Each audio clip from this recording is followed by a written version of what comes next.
Every case file has two versions, the one they filed and the one they buried. This is the Nightmare Zoo, where the reports nobody wants to explain finally get read out loud. Park Ranger Horror Volume 1, the reports they tried to bury. Case file 88 to 14C, marked closed. Marked closed, but never explained. Somewhere in a filing cabinet inside a ranger station that doesn't officially exist anymore, there's a report that 3 different rangers were told to forget they ever wrote. This is that report. In the fall of 2003, a backcountry ranger named Callahan was assigned to a station most maps didn't bother naming. It sat at the edge of an old logging road, 6 miles from the nearest paved anything, in a stretch of national forest locals, simply called the quiet part. Callahan had worked fire towers before. He'd worked search and rescue. He thought he understood what isolation meant. He didn't understand it the way this posting meant it. His supervisor, a woman named Reyes, who'd run that district for 11 years, handed him the keys to the station with one instruction that wasn't in any handbook. If dispatch goes quiet after dark, don't radio in. Just wait it out. Callahan asked why. Reyes didn't answer. She just told him where the emergency flares were kept and left.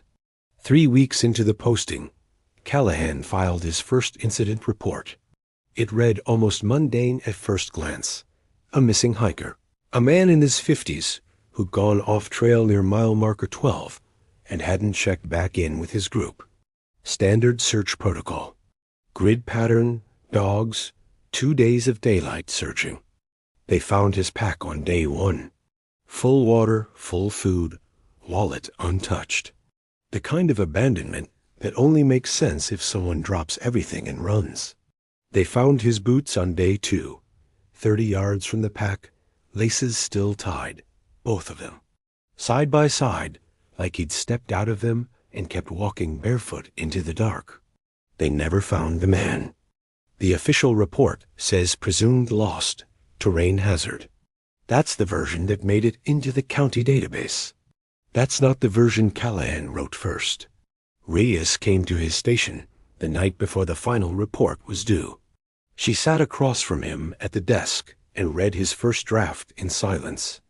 In that draft, Callahan had included something the search dogs had done that no one wanted to put in writing. At mile marker 12, every dog on that search, 3 separate handlers, 3 separate animals, had refused to go further. Not hesitant, not spooked by scent, they sat down. All 3, within 20 feet of each other, and would not move no matter what their handlers did. He'd also included the sound. 2 searchers, on 2 different radios, had reported hearing something that wasn't wind and wasn't an animal. A low, rhythmic sound, almost like breathing, coming from somewhere below the ridgeline where there was no cave, no den, nothing that should produce that kind of echo. Reyes read all of it. Then she took his draft, folded it once, and put it in her jacket. Rewrite it, she said. Terrain hazard. That's all this is. Callahan asked her what she'd done with the original.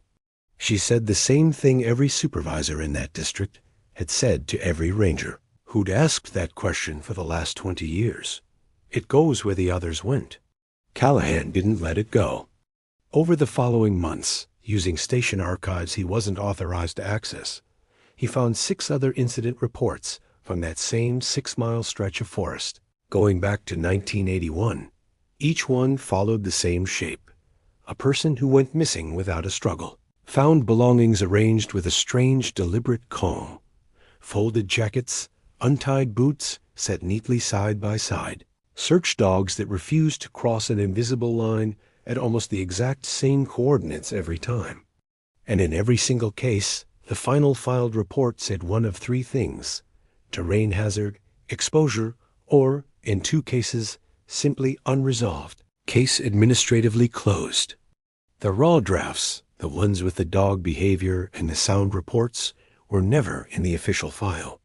Callahan only found references to them because a records clerk years earlier had mistakenly cross-filed a duplicate under the wrong case number. He photographed what he found. He didn't file a new report. He requested a transfer instead.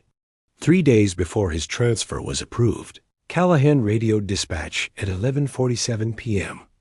The recording, the actual recording, not the transcript that made it into the incident log, has him saying, calmly, almost apologetically, "I think I need to go check on the sound.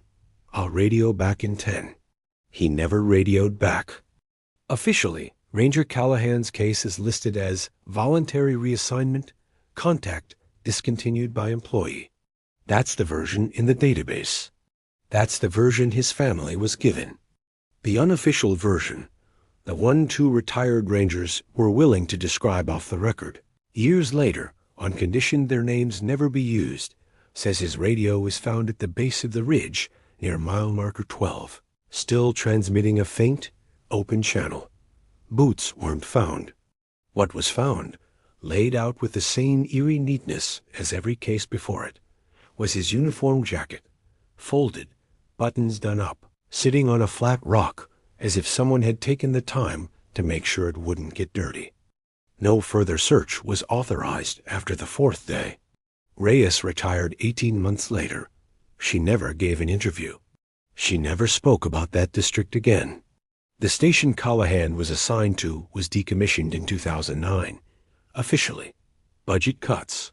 The land it sat on has been closed to public backcountry permits ever since.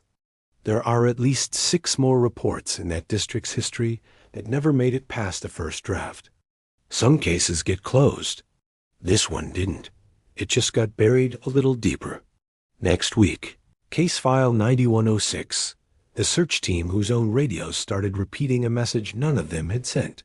If you don't want to be the last to know, subscribe now. The Nightmare Zoo. Some files are still open.